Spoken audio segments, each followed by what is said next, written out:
ఓం మహాగణాధిపతయే నమః. ఓం గురుభ్యో నమః. ఓం శ్రీమాత్రే నమః.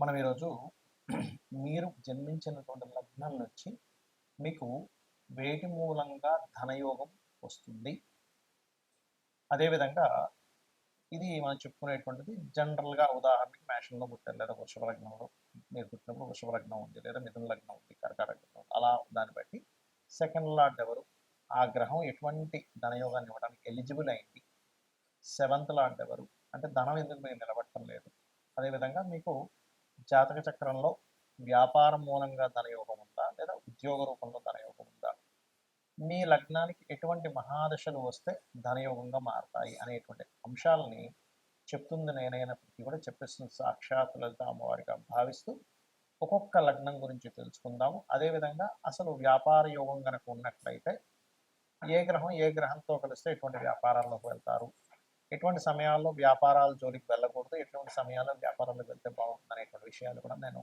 చివరిలో చెప్తాను. వీడియో చివరి వరకు చూడండి. వృషభ లగ్నము, వృషభ రాశి. వృషభం వారికి ధనాన్ని ఇచ్చే కారకుడు బుధుడు అవుతాడు. ఈ బుధ గ్రహానికి పంచమాధిపత్యం కూడా వచ్చింది కాబట్టి మీరు ఏదైనా ఒక ప్లానింగ్ ఇవ్వడం ద్వారా ధనయోగం అనేటువంటిది వస్తూ ఉంటుంది. అంటే ఒక ప్లాన్, ఒక స్ఫురణ, ఒక స్ఫురించిందండి, దానివల్ల నాకు డబ్బులు వచ్చాయి. ఆస్ట్రాలజర్స్ కూడా కొంతవరకు బుధ బుధ సంబంధం వాటి మూలంగా వస్తూ ఉంటుంది. అదేవిధంగా ఎనీథింగ్ మీడియేటింగ్ ద్వారా, మధ్యవర్తిత్వం ఉండడం ద్వారా, అడ్వర్టైజ్మెంట్స్, ఇట్లాంటి వ్యాపారాల్లోకి వెళ్ళడం, లేదా ఇటువంటి ఉద్యోగాల్లో ఉండడం. అయితే ఇక్కడ నేను మీకు ఎండింగ్లో చెప్తాను వ్యాపారంలోకి వెళ్ళాలంటే ఏంటి, ఉద్యోగంలో వెళ్ళాలంటే ఏంటి డిఫరెన్స్ అనేది.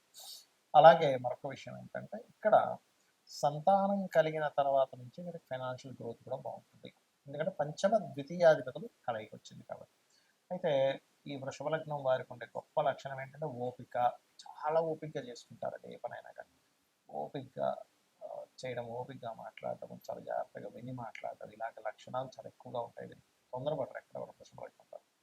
ఇంకా ఎవరికో శుక్రుడు పాడైపోయాడు, శుక్రుడు ఘర్షణ యోగంలో పడ్డాడు, శుక్రుడు కొంచెం ఈ కుజుడితోని కనెక్ట్ అయిపోయాడు, శుక్రయోగులతో కనెక్ట్, అలాంటి వాళ్ళు కొంత అగ్రెసివ్గా ఉంటారు, లేదా శని కుజుడితో కనెక్ట్ అయ్యారు. కానీ 99% ఆఫ్ పీపుల్ వృషభ లగ్నం వారు వాళ్ళకు ఉండే గొప్ప లక్షణం ఏమిటి అంటే ఓపిక. చక్కటి ఓపిక ఉంటుంది, మంచి వాక్ ఉంటుంది. మాట్లాడితే కూడా వాళ్ళ శబ్దంలో ఒక అద్భుతమైనటువంటి ఆ శబ్దం వాళ్ళ వాయిస్ చాలా బాగుంటుంది. అయితే ఇక్కడ వీళ్ళకి కొంచెం ఇన్సెక్యూరిటీ భయం కూడా ఉంటుందంటే మూడో స్థానాధిపతి చంద్రుడైన. అయితే వీళ్ళు ఫైనాన్షియల్గా బాగా గ్రోత్ రావాలి అంటే మాత్రం విష్ణు సహస్రనామాలు రెగ్యులర్గా చాంటింగ్ చేస్తూ ఉండాలి రెగ్యులర్గా. అలాగే మరి ఏమండి నాకు డబ్బులు నిలబట్టలేదు, అప్పుడు ఏం చేయాలి? కందులు దానంగా ఇస్తూ ఉండాలి ఒకటి. అదేవిధంగా మరొక విషయం ఏంటంటే సుబ్రహ్మణ్యేశ్వర స్వామి ఆరాధన చేయడము, కందులు దానంగా ఇవ్వడము, ఆంజనేయ స్వామి యొక్క ఆరాధన చేయడం ఎక్కువగా చేస్తుండాలి. ఇంకోటి ఏంటంటే వాస్తుపరంగా కూడా ఉత్తరం వైపు వైట్ కలర్ ఉండేలా చూసుకోండి. ఇంట్లో చాలామంది బీరువాని నైరుతిలో పెడతారు బరువు అని, కానీ ఒక్కొక్కసారి టిల్ట్ అయితే అది దక్షిణ నైరుతి అయిపోతుంది, అది వేస్టేజ్ జోన్లో డబ్బులు పెడుతుంటాం. కాబట్టి పొరపాటును కూడా మీ ఇంట్లో మాస్టర్ బెడ్రూమ్లో వాయువ్యం మూల పెట్టండి. మాస్టర్ బెడ్రూమ్ ఎక్కడుందో అక్కడ వాయువ్యం మూల పెట్టండి, ఖచ్చితంగా మీకు ధనం అనేటువంటిది నిలబడుతుంది. ఇక్కడ మనకి ధనం అనేటువంటిది వ్యాపార రూపంలో వస్తుందా, ఉద్యోగ రూపంలో వస్తుందా అనేటువంటి విషయం జ్యోతిష్శాస్త్రంలో చాలా స్పష్టంగా ఉంటుంది. అది ఎలా తెలుసుకోవాలి అంటే స్వేచ్ఛాయోగము అని ఉంటుంది. అంటే శని కేతువులు కలిసి ఉంటే దాన్ని స్వేచ్ఛాయోగము.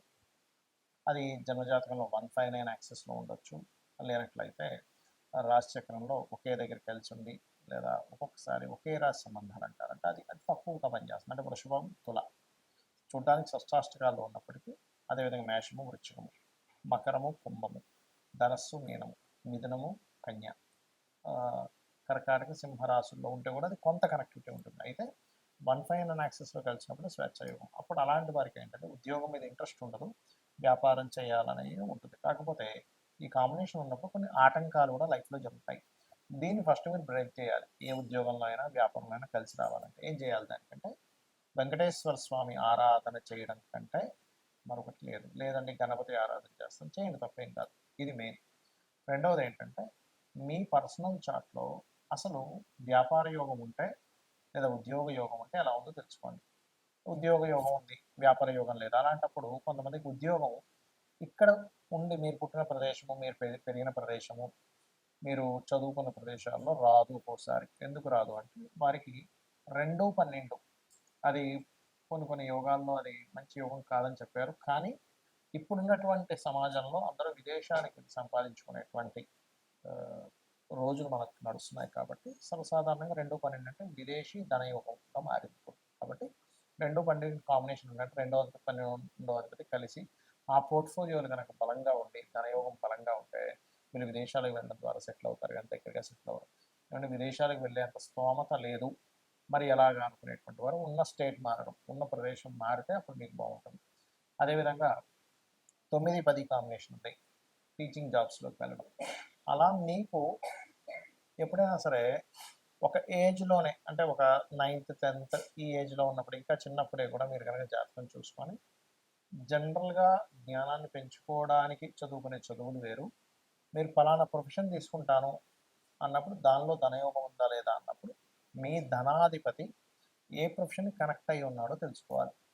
అప్పుడు మీకు ఇప్పుడు ఉదాహరణకి కుజుడితో సంబంధాలు కలిగి ఉన్నాడు. అప్పుడు ఐపీఎస్, ఐఏఎస్ మన ఏదైతే మనకి చూడండి పోలీస్ డిపార్ట్మెంట్ ఇట్లాంటి వాటిల్లోకి వెళ్తే మీకు కెరియర్ అనేది బాగుంటుంది. లేదా దశమాధిపతి ఎలా ఉన్నాడు, లేదా D10 చార్ట్ దశాంశ చక్రము అంటారు. ఆ యొక్క D10 చార్ట్‌లో దశాంశ చక్రంలో ఈ దశమాధిపతి ఏ గ్రహంతో బలంగా ఉన్నాడు అది ఇన్ డీటెయిల్డ్‌గా చూసేది. అంటే టైం ఎక్కడా కూడా తప్పు ఉండకూడదు. పర్ఫెక్ట్ టైం ఉన్న వాళ్ళకి మాత్రమే వర్గ చక్రాల్లోకి వెళ్ళాలి. ఈ రకంగా చూసుకోవాలి. అంటే మొట్టమొదటిగా మీకు ఇక్కడుందా, విదేశాల్లో ఉందా, లేదా ఉన్న ఊరు మాత్రమే ఉందా. ఇంకోటేంటి కొంతమందికి కొంత అంటే మొట్టమొదట ఒక 2, 3 సంవత్సరాలు కొంత డిస్టర్బెన్స్ ఉంటుంది. వెంటనే వాళ్ళు ఏం చేస్తారంటే, అయ్యో! నాకు ఉద్యోగం రావట్లేదు అని అనుకుంటారు. అలా కాదు. ఆ పర్టిక్యులర్‌గా ఆ డిస్టర్బెన్స్ ఉన్నప్పుడు ఉండే మహాదశ, అంతర్దశకి దానం ఇచ్చుకుంటే అది క్లియర్ అయిపోయిందంటే 2, 3 సంవత్సరాల తర్వాత ఆ వ్యక్తి చాలా టాప్ పొజిషన్‌లోకి వెళ్ళే టైం కూడా వస్తుంది ఒక్కోసారి. అది చెక్ చేసుకోవాలి. ఇక వ్యాపారం గురించి చూద్దాం. ఎంత వ్యాపారం చేస్తున్నానో కలిసి రావట్లేదు. ఎన్ని వ్యాపారాలు చేస్తున్నా కలిసి రావట్లేదు. అంటే మొట్టమొదటిది మీరు ఎంచుకున్న వ్యాపారం మీకు సరైనటువంటిది కాదు. ఇది ప్రధానంగా గుర్తుపెట్టుకోండి. మీరు ఎంచుకున్నది సరైనటువంటిది కాదు. ఎందులో ధనం రావాలో అందులో వెళ్ళకుండా రివర్స్‌లో వెళ్తున్నారని అర్థం. మరి దీన్ని వ్యాపార యోగం ఉందా లేదా మొట్టమొదటిగా మనం చెక్ చేసుకోవాలంటే వ్యాపార కారకుడు అంటారు బుధుడు. ఆ బుధుడు మీ జన్మ జాతకంలో ఎలా ఉన్నాడు? పాపకత్తెరలో ఉన్నాడా? ఎన్ని వ్యాపారాలు చేసినా మీకు ఏదో కొంతకాలం కలిసి వచ్చేట్టుగా వస్తుంది. తర్వాత నష్టపోతుంటారు. మళ్ళీ అప్పులు తెస్తారు. మళ్ళీ వాటిని తీర్చుకుంటూ ఉంటారు. అది అమ్ముతారు, దెబ్బతారు ఇలా నడుస్తూ ఉంటుంది. అలా కాదండి బుధుడు చాలా బాగున్నాడు. ధనాధిపతి బాగున్నాడు. లాభాధిపతి బాగున్నాడు. ఆలోచన స్థాన కారకుడు బాగున్నాడు. సప్తమాధిపతి బాగున్నాడు. అప్పుడు ఖచ్చితంగా బాగుంటుంది. అంటే ఏమిటి ఇక్కడ మీ జన్మ జాతకంలో కనుక సప్తమాధిపతి బాగుంటే పార్ట్నర్షిప్స్ ద్వారా మీరు వ్యాపారాలు యోగిస్తాయి. అలా కాదండి వ్యాపార కారకుడు బుధుడు లేదా ధనాధిపతి ఏ గ్రహంతో కలిసి ఉన్నాడో చూసుకోండి.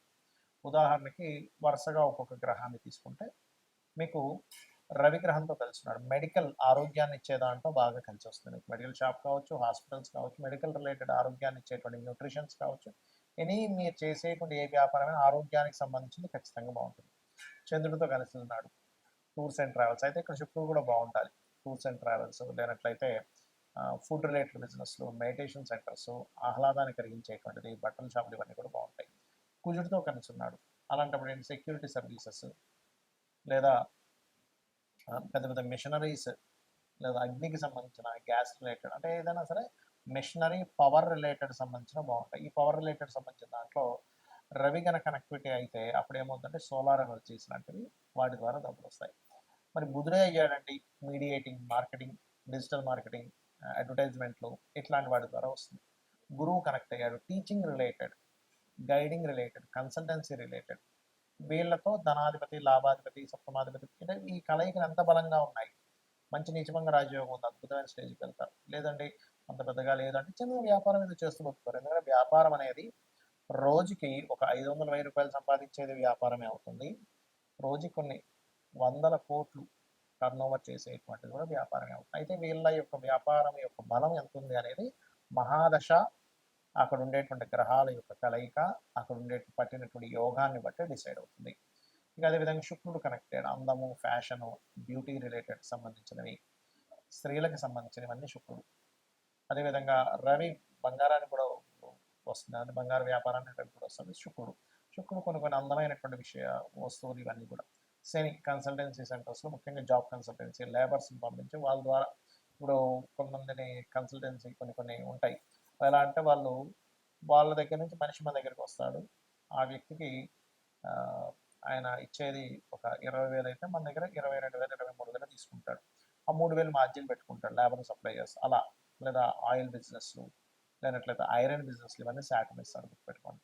ఆ రకంగా రాహు కేతు అయితే రాహు కేతు ముఖ్యంగా రాహు సాఫ్ట్వేర్ రిలేటెడ్, కేతు ఆధ్యాత్మిక సంబంధించినటువంటి అదేవిధంగా కెమికల్ రిలేటెడ్ ఇట్లాంటి వ్యాపారాలు. ఇక్కడ ఏంటంటే ఒకటి మన జన్మజాతకంలో ఏ యోగం ఉందో తెలుసుకొని వెళ్ళడం ఒక ఎత్తు. అసలు ఏ యోగాలు లేవంటే చాలా ప్రాబ్లమాటిక్గా ఉందన్నప్పుడు అమ్మవారిని నమ్ముకుంటూ అమ్మవారి ఆరాధన చేసుకుంటూ ముందుకు వెళ్ళడం. జాబ్ రావట్లేదు, ఓం మాణిక్యం ఒకటాకార జానుద్వై విరాజితాయే నమః లేదా ఓం శ్రీమాత శ్రీ మహారాజ్ని శ్రీమత్ సింహాసనేశ్వరి నమః ఈ 2 నామాలు ఏది చేసుకున్నా మీకు జాబ్ అనేటువంటిది వస్తుంది. అయితే భక్తి శ్రద్ధలతో నమ్మకంగా చేసుకోవాలి. వ్యాపారంలో రాణించలేకపోతున్నాము, ఓం ఇంద్రగోప పరిక్షిప్త స్మరతోనాభజంగికాయే నమః అనే నామస్మరణ ఖచ్చితంగా మీకు వ్యాపార అభివృద్ధిని ఇస్తుంది. శ్రీమాత్రే నమః.